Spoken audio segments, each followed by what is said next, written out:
विचारतात किंवा माझा विचार करतात, याला ह्या वयात दादांनी सोडायला नको होतं राव साहेबांना. अरे पण साहेबांनी पण 67-11 वर्षातच चव्हाण साहेबांना सोडलं. चव्हाण साहेब म्हणत होते, अरे असं करू नका करू नका. फोन घेतला नाही. लोक माझ्या सांगते पुस्तकात आहे. सर्वांचे महायुतीचे शिरूर लोकसभा मतदारसंघाचे अधिकृत उमेदवार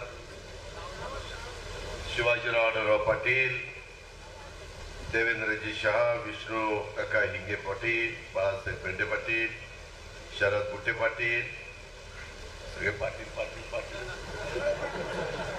दिलीप मेहते, राजेश काळेजी, रवीजी काळे अभिनेते, विवेक वळसे पाटील, अरुण गिरे, जयसिंग एरंडे, कैलासबुवा काळे, सुनील बाणकेले, रुपालीताई भोजने, संदीप बाणकेले, सुषमाताई शिंदे, संजय गणपतराव इंदुरे, प्रकाशराव गोलप, संग्राम पाटील काळे, निलेश थोरात, वसंतराव काळे, क्रांतीताई गाडवे, इंदुताई उगले, देवीदास दरेकर, अक्षताताई शिंदे, रुपालीताई जगदाळे, नंदकुमार सोनवणे, गणेश कोकणे, जयसिंग काळे, शिवाजीराव ढोबळे, प्रशांत काळे, गौतम भाऊ सोनवणे, तुकाराम काळे, अश्विनीताई तिलकारे, आपल्या घोडेगावच्या सरपंच ज्योतिताई घोडेकर, रुपाली जोडगे, माधवी करणे, रत्नाताई गाडे, विजय घोडेकर, तानाजी जंबूकर, घोडेगाव परिसरातील विशेषतः ह्या पंचक्रोशीतील जमलेले सर्व माझे मतदार बंधू भगिनी, इरफान शेख, माझ्या राष्ट्रवादी काँग्रेस पार्टी, भाजप, शिवसेना, मनसे, रासप, आरपीआय, खरात, कवाडे या सगळ्या राजकीय पक्षांची उपस्थित असणारे आजी माजी पदाधिकारी, पत्रकार मित्र आणि माझ्या तरुण मित्रांनो, वेळ बराच झालेला, मला पुढे बऱ्याचशा सभा आहे आणि मी खरं तर सभांना जातो त्यावेळेस एक तर उमेदवार बोलतो आणि नंतर मी बाईक हातात घेतो. पण इथं मग मागाशी बघत बसलो, ह्याला बोलला, त्याला बोलला, त्याला बोलला. अरे म्हणलं, मी ह्याची भाषण ऐकायला आलोय का माझं भाषण करायला आलोय? ठीक आहे, लोकांना वाटतं बोललं पाहिजे आणि काय होतं, त्या युती म्हणल्यानंतर त्या पक्षाला बोलू द्या, त्या पक्षाला बोलू द्या, त्या पक्षाला बोलू द्या, या पक्षाला बोलू द्या, सगळ्यांना बोलू द्या. अरे सगळ्यांचं आपली भूमिका एकच आहे, महायुतीला निवडून आणायचं आहे. त्याच्यामुळे आपण सगळेजण मिळून तेच काम करतोय. फक्त आता वेळ मर्यादित राहिला आणि कमी काळामध्ये मला जास्तीत जास्त सभा घ्यायच्यात, एकनाथराव शिंदेना घ्यायच्यात, देवेंद्रजींना घ्यायच्यात, गडकरी साहेब असतील, इतर अनेक मान्यवर, सुनील तटकरे आजपासून संध्याकाळपासून इथे येतो मला म्हणले, कारण त्यांचंही मतदान काल संपलेलं आहे. त्याच्यामुळे मी काही लोकांना सांगितलेलं की ज्यांचं मतदान संपलंय आणि ज्यांचा उपयोग शिरूर लोकसभा मतदारसंघामध्ये होऊ शकतो त्यांनी जरा इकडे या, आणि ज्यांना कुणीच ओळखत नाही त्यांनी येऊ नका, त्यांनी तिकडे थांबा, अशा पद्धतीने मी त्यांना सांगितलं. मित्रांनो, ठीक आहे, मी आपल्या सगळ्यांच्या समोर उभा आहे. म्हणजे हा आंबेगाव तालुका,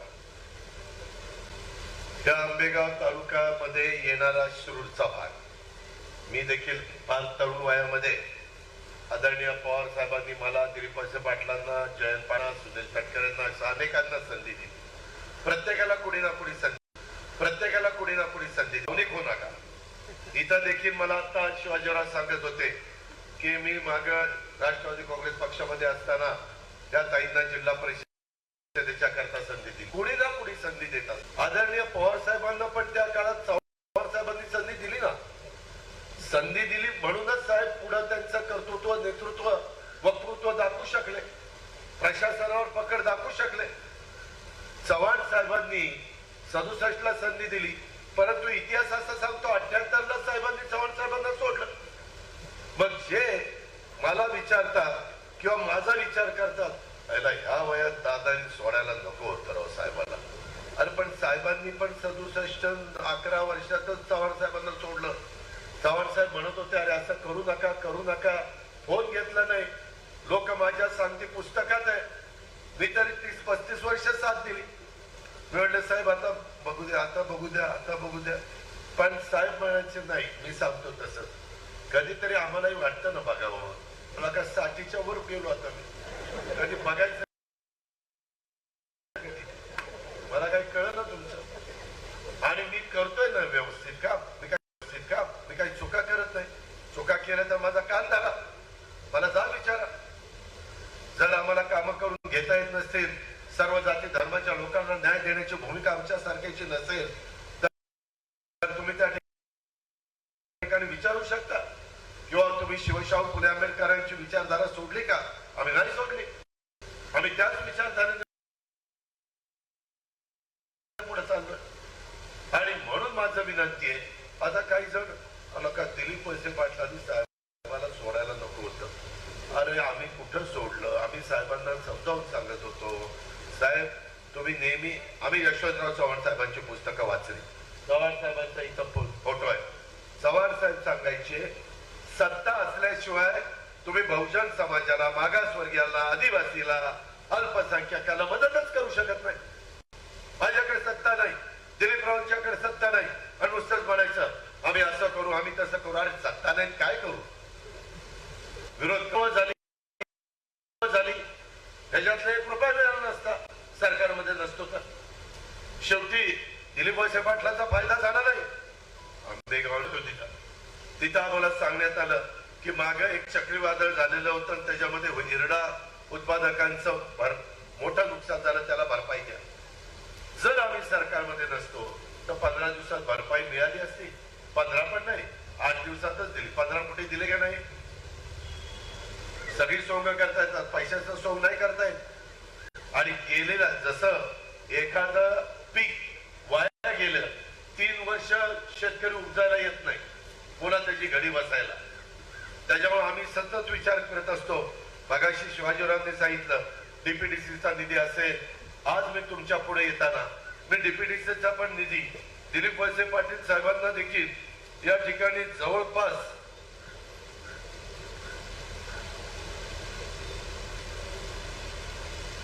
68 कोटी रुपये त्या ठिकाणी डीपीडीसी मध्ये मी त्यांना दिले. त्या पद्धतीनं आपण काम करू शकतो. यंदा तर मी जिल्हा नियोजन समितीच्या करता 67 कोटी एवढे पैसे दिले. 1000 कोटीचं माझं बजेट होतं. आता 1250 कोटीचं माझं म्हणजे आपल्या जिल्ह्याचं. त्याच्यातून आपल्याला विकास करायचा. लोक आपलं पाणी आहे उशाशी, आणि काही जण पाणी घेऊन चाललेले, त्याचाही विचार करत नाही. त्याच्याकरता कोण भांडतं? अरे पाणी न्या ना, परंतु जेवढं पाणी आम्हाला जुन्नर आणि आंबेगावला लागतं तेवढं ठेवा. वर बोगदा काढा आणि ओव्हरफ्लोचं पाणी घेऊन जावा. परंतु तुम्ही खाल्लं बोगदा काढला की आम्ही काय उन्हाळ्यामध्ये ठोठो चुना लावून बोगणत बसावं काय करावं काय? याचा विचार काहीतरी करता की नाही? अरे बाबांनो, तुमच्या अंगात किती पाणी असेल तर धरणात पाणी नसेल तर काय करू शकत नाही शेतकरी. मी पण शेतकऱ्याच्या पोटचा आहे. मी पण त्या ठिकाणी शेतीवाडी करतोय. कालच मतदान केलं, आईला घरी सोडलं. आई म्हणली दादा रानात बरेच दिवस गेला नाही. म्हटलं आई चाललो रानात, राऊंड मारला आणि नंतर बाकीच्या कामाला. शेवटी शेती असेल तर तुम्ही आम्ही आहे, तर तुमचा माझा प्रपंच आहे, तर आपल्या मुलाबाळांचं कल्याण आहे, हे आम्हालाही कळतंय. जरा आम्हाला उशीर झाला ना, कांद्याच्या बद्दलचा जो निर्णय घ्यायला झाला त्याच्यामध्ये आम्ही मोदी साहेबांना मी त्या दिवशी पुण्याच्या सभेत सांगितलं, मोदी साहेब कांद्याची निर्यात चालू केली पाहिजे. ते म्हणले ठीक आहे आपण चालू करू. केली चालू. भाव वधारायला लागले. माझा दूध उत्पादक शेतकरी अडचणीत आला. आम्ही बसलो, विष्णू असेल, भगवानराव पासलकर असेल, त्यांनी सगळ्यांनी सांगितलं दादा भाव फार 27-28 ला आले, परवडना. म्हणलं 5 रुपये लिटरला वाढून देऊ डीबीटी मध्ये. काही लोकांना कदाचित पैसे मिळाले नसतील. त्याचं कारण असं आहे की काही कागदपत्राच्या बद्दल ऑनलाईन करताना त्रास होतोय. आता आचारसंहिता असल्यामुळं मला आदेश देता येत नाही. आचारसंहिता संपल्यानंतर एकनाथराव शिंदे, देवेंद्रजी, अजित पवार, राधाकृष्ण विखे पाटील आम्ही एकत्र बसू आणि काय तिथं अडचण आहे, काय तिथं त्रुटी राहिली, काय केलं तर माझ्या शेतकऱ्यांना ते पैसे जातील. 188 कोटी आले, परंतु पुढचे काही राहिलेले आम्हीच देणार, दुसरं कुठे येणार नाही. ही समोरची गप्पा आणायला येतात ना, अरे मीच त्यांना तिकीट दिलं होतं, मी शोधून आणलं होतं, चला या म्हणलं माझ्याकडे. माझ्या घरी दुपारी जेवायला घातलं, सतत उद्धव ठाकरेंचे फोन येत होते, म्हणलं उद्धव ठाकरेंचा फोन घेऊ नका, ते फोन आणि माझ्या खिशात दिला टाकून. आणि मग माझ्या प्रेमकोट बंगल्यावरून धनंजय मुंडे विरोधी पक्ष नेता होता तिथं नेलं आणि प्रेस बोलवली. प्रेसला सांगितलं, गमछा टाकला, म्हणले दादा उभा राहतो पण सगळं बघायचं तुम्ही दिलीप रावनी, मी काही बघणार नाही, मी फक्त भाषण करणार. आणि म्हणलं सगळं जे काही नियमाने खर्च करायचा असतो तेवढा खर्च करू, काळजी करू नको, जीवाचा रान करू. निवडून आणला. नंतर 2 वर्षांनी म्हणलं दादा मी सेलिब्रिटी आहे. म्हणलं मग? नाही मी अभिनेता आहे. म्हणलं आहे ना माहिती. नाही दादा मी कलाकार आहे. दादा मी मालिका करतो, छत्रपती संभाजीराजेंची मालिका करतो. म्हणलं त्याच्यामुळेच आहे वडील तुला शिक्के मारलं, बटणं दाबली. म्हणलं कारण लोक तुम्हाला छत्रपती शिवाजी महाराज आणि छत्रपती संभाजीराजेंच्या भूमिकेत बघताय. असं झालं त्याचा फायदा झाला खरंय. पण नंतर मला म्हणायला लागले दादा आपल्याला राजीनामा द्यायचं, हे आपल्याला जमत नाही. म्हणलं काय झालं? म्हणले राव आम्ही एक चित्रपट काढला महाराजांच्यावर, ते महाराज बघा पेटाऱ्यातनं पळाले फळांच्या का वेशभूषा बदलून पळाले. त्यांनी जो चित्रपट काढला त्याच्यात दाखवलं महाराज वेशभूषा बदलून गेले. आपल्या तर काही डोक्यात कधी शिरलं नाही. आम्हाला लहानपणापासून आमच्या शिक्षकांनी शिकवलं, आग्र्यातनं महाराजांची सुटका झाली त्यावेळेस महाराज पेटाऱ्यातनं फळं पाठवत होते. एका पेटाऱ्यात ते स्वतः बसले आणि त्यांनी पलायन केलं आणि त्यांना बरोबर त्यांनी गदी विकावा केला असं आपल्या ऐकलं. पण त्यांनी तिथं मी म्हणलं या चित्रपटाची असं कसं काय दाखवलं? नाही म्हणले हे असंच आहे. आणि पडला ना चित्रपट. आणि म्हणले राव दादा चित्रपटाचे पैसेही नाही निघाले, काय करू? आता म्हणलं आपण काय करणार आहे? जर जास्तीचे पैसे मिळाले असते तर तुम्ही अनेक चित्रपटामध्ये ज्यांचं काम करतात ते अभिनेता रवीजी काळे एखादा चित्रपट गाजला तर तुम्हाला जेवढे पैसे दिले त्याच्यापेक्षा वाढून देत नाही प्रोड्युसर दिग्दर्शक. तर आपले पण तोटा झाला तरी ते असं तुम्हाला म्हणत नाही तोटा झाला घेतलेले पैसे तुम्हाला माघारी दिले. असं नसतं, व्यवहार आहे. मित्रांनो मी त्यांना इतकं समजून सांगितलं, डॉक्टर कोल्हे साहेब असं करू नका, लोक आपल्याला मारतील, लोक म्हणतील यांना आधी कळलं नाही का, काही करून 5 वर्ष कडेला काढा. आणि मग ती कडेला काढली, त्याच्यावरून ते आदिवासी भागात आलेच नाही. तिथं मग मालिकेमध्ये जे रात्री शूटिंग चालतं ते शूटिंग कोण करणार? तुमच्याकडे पाणी बघायचं, तुमचे प्रश्न सोडवायचे, तुमच्या अडचणीचं काही कामं करायची, कामचं शूटिंग करायचं. आमचं पहिलं ध्येय शूटिंग करणे, आमचं दुसरं ध्येय आहे चित्रपटामध्ये काम करणे, नंतरचं ध्येय वेळ पडली तर पैशाकरता नथुराम गोडसेंची भूमिका करणे. सगळं आम्ही करतो. एकदम विरोधाभास, एकदम छत्रपती शिवाजी महाराज, स्वराज्य रक्षक छत्रपती संभाजीराजे आणि तिथून एकदम ज्याने महात्मा गांधींचा खून केला त्या गोडसेची भूमिका. काय करायचं? अरे पैशाकरता तुम्ही कुठलीही भूमिका करणार. काही अभिनेते ज्याच्यातनं लोक व्यसनाधीन होतील अशा प्रकारच्या जाहिराती करत नाही. ते म्हणतात नको असले पैसे, ते पैसे काही कडेला जाऊ शकत नाही. या गोष्टीचा विचार करा. मला तर म्हणले होते आता मी काही राजकारणात येणार. आणि मी ज्यावेळेस भूमिका घेतली मी साहेबांना आधी सांगितलं होतं, मी एकटा नव्हतं. भुजबळ साहेब होते, दिलीप वळसे पाटील, प्रफुल्ल पटेल, सुनील तटकरे, धनंजय मुंडे, हसन मुश्रीफ, सगळे 80% लोक होते. हे जयंत पाटील वगैरे सगळे माझ्यावरच होते. लास्टला ते म्हणले नाही आता येत नाही. म्हणले येत नाही त्या बसते. आणि म्हणलं आम्ही मग 2 निर्णय घेतला. त्याच्या आधी साहेबांनी मला सांगितलं अजित आता मी राजीनामा देतो. म्हणलं का? नाही म्हणले आता माझं वय झालं, मी राजीनामा देतो, तुम्ही सगळ्यांनी हा पक्ष चालवा. म्हणलं ठीक आहे. आणि त्यांनी जाहीर केलं. पुन्हा 2 दिवसांनी म्हणले अजित नको, लोक म्हणतात की तुम्ही थांबा. अहो म्हणलं लोक म्हणणारच, लोकांना काय जाते म्हणाला.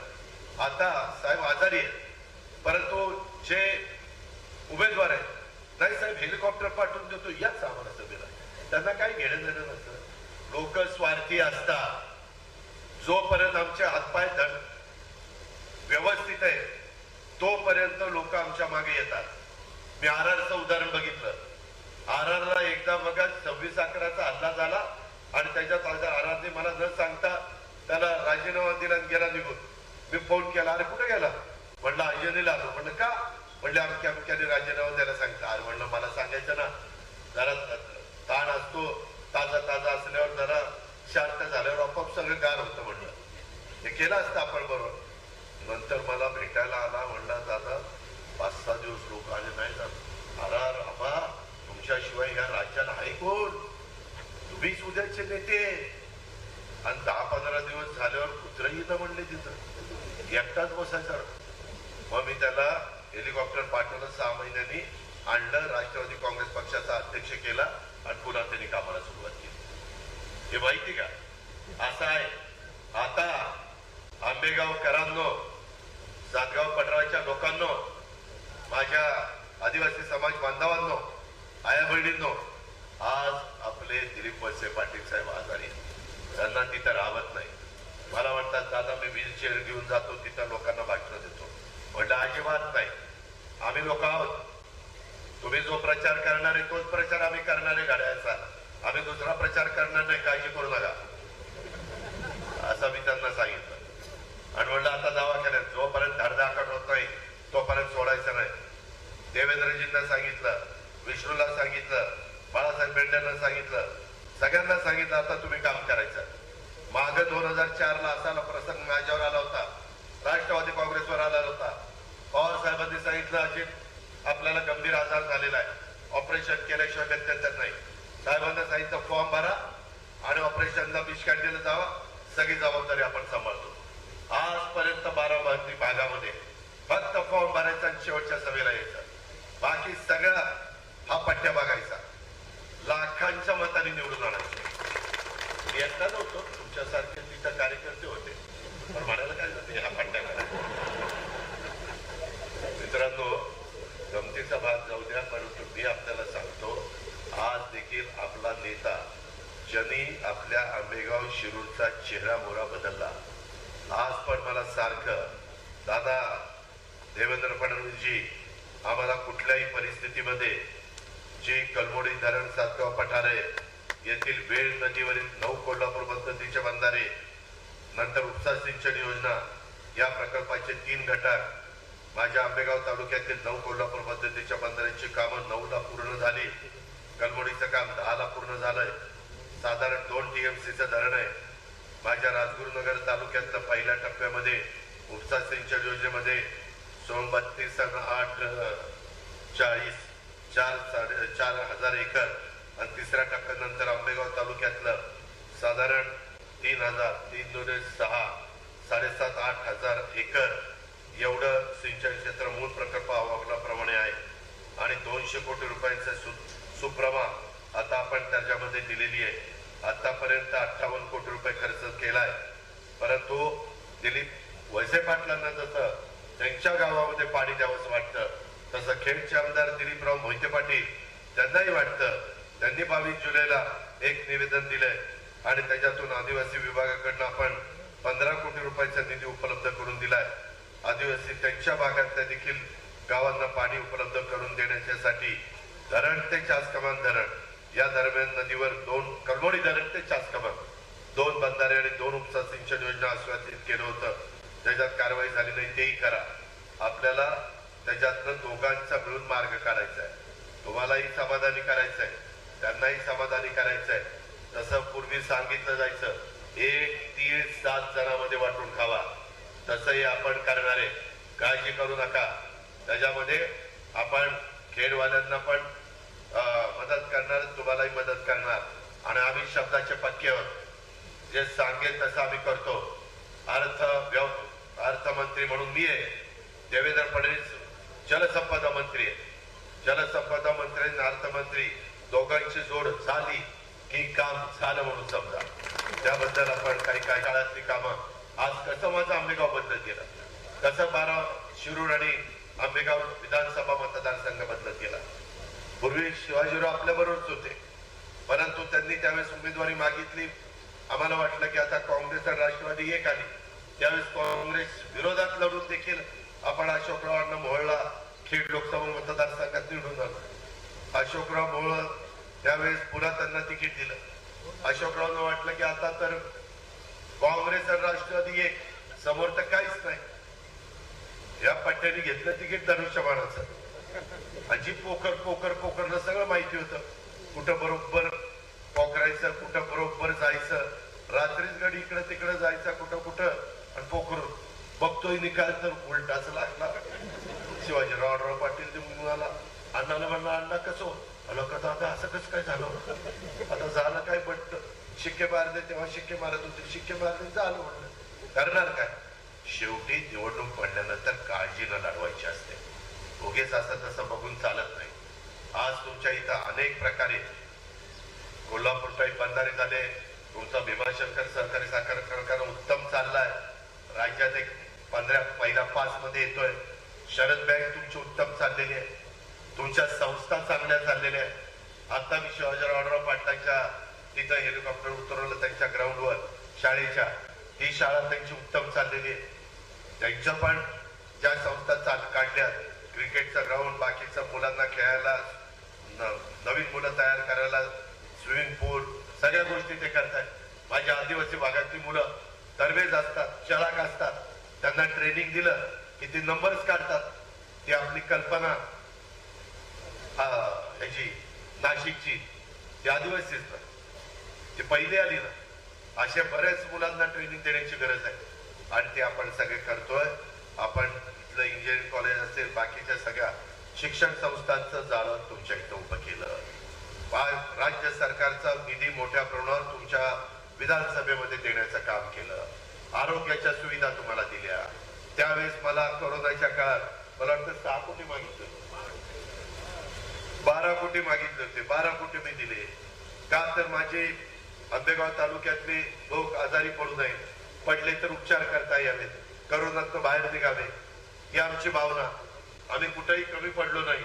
आता इथून पुढच्या काळामध्ये देखील आपल्याला अजून काही चांगली कामं करायची. मित्रांनो, जसं दिलीप वळसे पाटील आज आजारी आहेत तुमची जबाबदारी वाढली, कार्यकर्त्यांची वाढली, मतदारांची वाढली, आई वडील तुमची पण वाढलेली. त्याच्या करता मी सांगतो आम्ही बारामतीमध्ये लोकसभेला कुणी आम्ही उमेदवार उभा करू लाखाच्या आत मी कधी लीड द्यायचो नाही. मी तर विधानसभेला 1,68,000 सगळ्यांचे डिपॉझिट जप्त करायचो. मी नाही मतदार करायचे. असलं आपल्याकडे काम आहे. का तर आम्ही लोकांची कामं करतो. तुमच्याकडे पण या दोघांनी कामं केली. आता ही दोघं एकत्र आहेत. मागे तुम्ही काय करायचा आढळरावला चालवायचा लोकसभेला आणि विधानसभेला चालवायचा दिलीपरावला. दोन्ही आपली सगळ्या डगरीवर आपलं पाय. आता तरी एकाच बाजूला आहे. आता तर समोर काही करायचं कारणच नाही. समोरच्या बटनाचा विचारही करण्याचं कारण नाही. कारण त्यांनी 5 वर्षामध्ये काय केलं. आपली पुणे आणि नाशिक रेल्वे पण केली नाही. आपली वाहतुकीची कोंडी सोडवण्याच्या करता नॅशनल हायवेच्या निमित्तानं जी कामं करायला पाहिजे होती ती केली नाही. मी आता टीका केली की मला लोकांना दाखवतात एवढी पत्र दादांना दिली पण दादांनी मला पैसे दिले नाही. अरे कधी पत्र दिली. तिथं मालिकेचं शूटिंग करायचं कुठं पत्र दिली. आता त्याच्या तारखा टाकतो आता सांगतो पत्र दिली. काही कुठं बोलतात. मी शिवाजीरावांना पैसे दिले ते महायुतीमध्ये होते म्हणून. मग राष्ट्रवादीमध्ये असताना पैसे दिले नसते. शरद बुटे पाटील एकेकाळी माझाच कार्यकर्ता कामाला सोडून गेला कुणाला माहिती. परंतु आता तिकडे परंतु आता करतो की नाही भेदभाव करत नाही. कारण मला माहितीये पुढं कधीतरी माझ्याकडे येणारच आहे. आपण काही कुणाचं वाईट केलं नाही आणि कुणाचा बांध पण राखला नाही. त्यामुळं माझी आपल्याला सगळ्यांना विनंती आहे एक परिवार म्हणून आपण काम करतोय. मला केंद्रातनं मोठ्या प्रमाणावर निधी आणायचा आहे. तो निधी मोदी साहेबांना अमित शहा देऊ शकतात. आपण मागच्या वेळेस बारामती लोकसभा आणि शिरूर लोकसभा या दोन्ही मतदारसंघातनं आम्ही सांगितलेले उमेदवार निवडून तुम्ही दिले. मी त्यांना म्हणायचो निधी आणा. ते म्हणायचे दादा आपल्याला निधी मिळत नाही. का मिळत नाही तर आम्ही त्यांच्यावर रोज टीका करण्याची भाषणं करतो. म्हणलं तुम्ही कशाला टीका करताय. आपल्याला निधी पाहिजे तर जरा थोडस काही वेळेस 2 पावलं पुढे मागे सरकायचं. मी देखील विरोधी पक्षात असताना पुढे 2 पावलं सरकायचो, कधी 2 पावलं मागे सरकायचो. कारण आपलं जनतेचं काम आहे. आपण काय आपलं वैयक्तिक आपल्याकरता मागतोय, जनतेकरता मागतोय. वाईट काय त्याच्यात. आणि ह्या पद्धतीनं आम्ही लोकांनी तिथं काम केलेलं आहे. माझी तुम्हाला विनंती उन्हाळ्याची तीव्रता आहे. सारखं कुणाचा रुमाल चालू आहे, सारखं वारं चालू आहे. का तर गरमच फार होतंय. पण अहो काल तर मला सोलापूर का धाराशिव मध्ये लाईनीत उभा असताना उष्माघाताचा शॉक बसला. मतदान करायला आले होते तेव्हा. अशा पद्धतीनं घडतं. काळजी घ्या, पाणी प्या, दुसरं काही पिऊ नका. त्याच्यामध्ये आपल्या आरोग्याला पाणी चांगलं असतं आणि त्याच्यातून तुमचा आरोग्य चांगलं ठेवा. राहिलेले 2-3 दिवस 4 दिवस अफवांच्यावर विश्वास ठेवू नका. काही जण भावनिक करतील.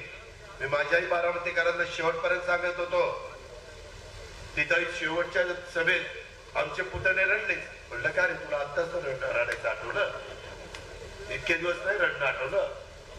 हे असलंच. रडून प्रश्न तुमचे सुटणार नाही. गलमोडीची कामं रडून होणार नाही. राजकारण करताना रडून राजकारण करायचं नाही. आरेला कार्य करूनच राजकारण करायचं असतं. ही गोष्ट तुम्ही लक्षात घ्या. त्याच्यामुळं काही जण वेगवेगळ्या प्रकारचा प्रचार करतील. मला काही झालं तरी आता काही दिलीपरावांनी पण मोठे ज्यांना संधी दिली कारखान्याचा मार्केट कमिटीला, ती पण तिकडे निघून गेला. त्याला आता वाटायला लागलं उद्याचे ते आमदार.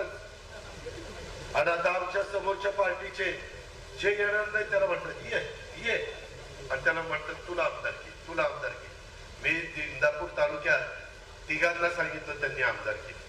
मी तिघांना वेगवेगळं घेतलं आणि स्पीकरवर फोन लावला. म्हटलं काय तुला काय सांगितलं? म्हटलं आपल्याला आमदारकीचा शब्द दिलाय. तर दुसऱ्यानं म्हणलं ऐक झाले ऐक. नंतर त्याला तिसऱ्याला घेतला. म्हटलं काय रे काय झालं? साहेब दादा मला आमदारकी देणारच आहे. ते म्हणले तुझीच आमदारकी. झालं तिघ जण उतारी पडलेच तिथं. म्हणजे ही बघ असलंय. ज्यावेळेस वेळ येते ना माणूस कशालाही हो म्हणतो. तू म्हणशील ती पूर्व दिशा इकडं, हा ही पूर्व. असं नसतं. आम्ही खोटं बोलणार नाही. आम्ही वेगवेगळ्यांना संधी देऊ. तुम्ही काळजी करू नका. परंतु आपला नेता दिलीप वळसे पाटील हे आज दवाखान्यात आहे. दिलीपरावांना कळलं पाहिजे की साहेब तुम्ही आमच्यावर इतक्या आतोनात प्रेम केलं.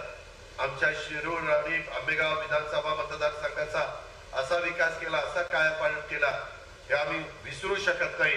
आणि त्या पद्धतीनं मशीनवर जाल पाहिल्या त्यावेळेस ते डोळ्यासमोर आणा. दिलीपरावांनी केलेली कामं, आम्ही पण आमच्या परीनं केलेली कामं आणि उद्याच्या काळात कोण काम करणार आहे?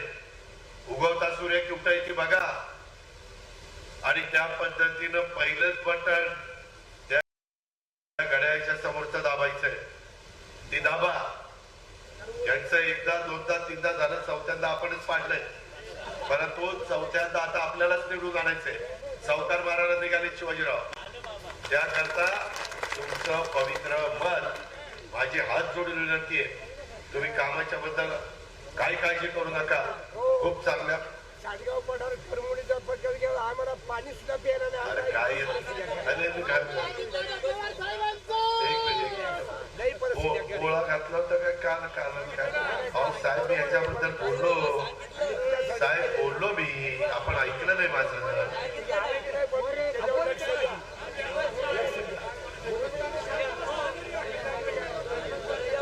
तुम्हाला कोणीतरी सांगितलेलं नसते जाऊन असं तिथं बोल. मला काय कसा बेबीच्या पुंजाटा बसून बोलतोय तरी त्यांना कळत. आम्ही काम करायला आलो साहेब, गप्पा मारायला नाही आलो. आणि जर नाही झालं तर विधानसभेला विचारा ना. का रे अजित पवार घोडेगाव लय आवाज चढवत होता, कुठं गेलं काम वाजून केले वाजून.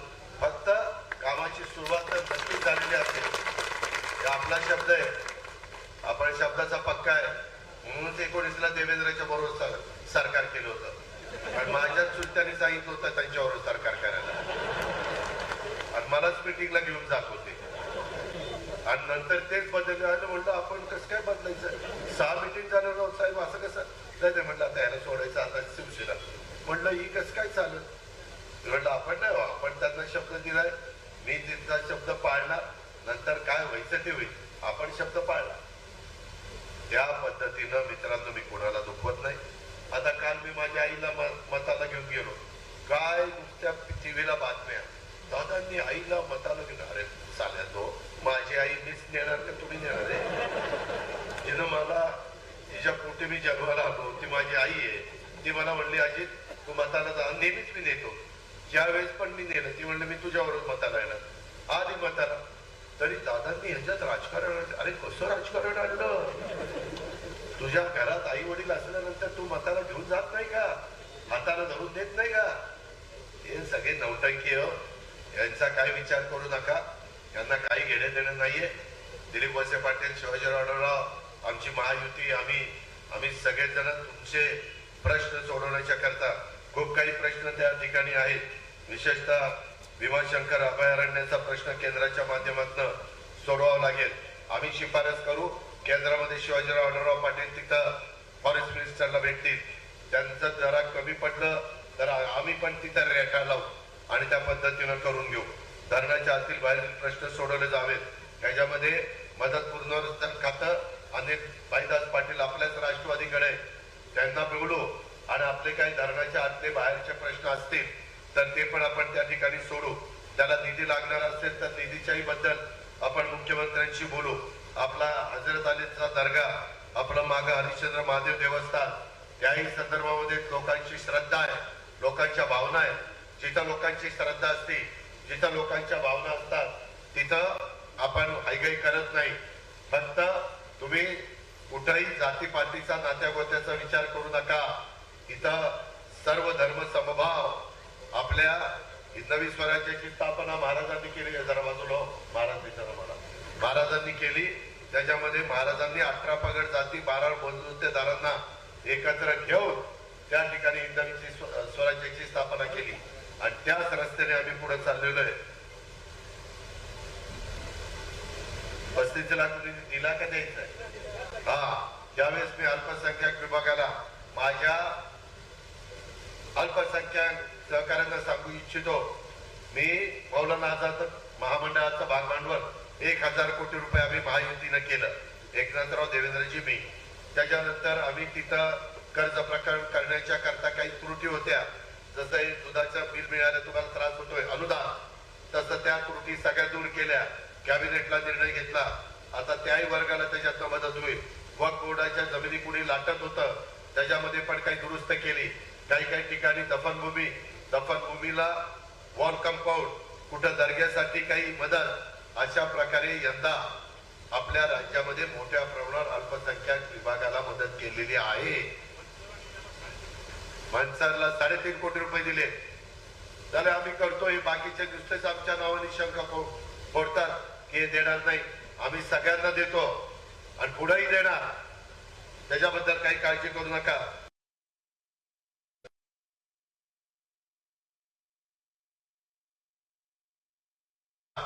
जे देतात, काँग्रेसवाल्यांनी इतके दिवस अल्पसंख्याकांची फक्त मतं घेतली, बाकी काही दिलं नाही. नुसतं तोंडाला पानं पुसायचं काम केलेलं आहे. मगाशी आमचे RBIच्या नेत्यांनी सांगितलं बोलत असताना, नरेंद्र मोदी साहेबांनी संविधान दिन सुरू केला. तुम्ही तर बाबासाहेब आंबेडकरांचं आणि नंतर निवडणुकीला उभे राहिल्यावर काँग्रेसवाल्यांनी बाबासाहेबांना पराभूत केलं. बिनविरोध निवडून नाही दिलं. काय गेलं असतं यांचं? बिनविरोध दिलं असतं तर एवढा हुशार माणूस, कर्तबगार माणूस होते ना ते. निवळ वापरून घ्यायचं, नंतर सोडायचं, अशा प्रकारची या समोरच्यांची नीती आहे. त्यांचा अजिबात विचार करू नका.